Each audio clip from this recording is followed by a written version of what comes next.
Hi, welcome to Richard Gabili YouTube channel, and for today's tutorial, I will be teaching you on how to change stick out tongue sensitivity and head tracking on iPhone X. But first, kindly subscribe to this channel and don't forget to hit the subscribe button and the bell to notify you for the new updates. And let's start.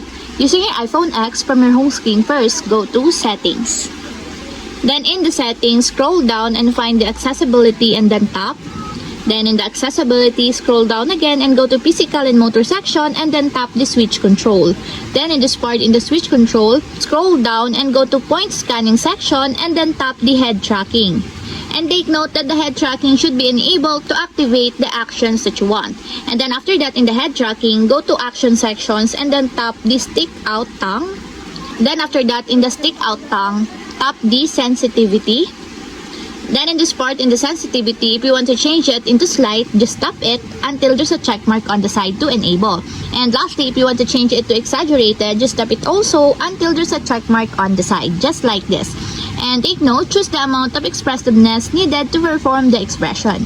And that's it, we have successfully changed stick out tongue sensitivity and head tracking on iPhone X. If you have a question, can you comment down below and don't forget to hit the subscribe button and the bell to notify you for the new updates. And thank you for watching!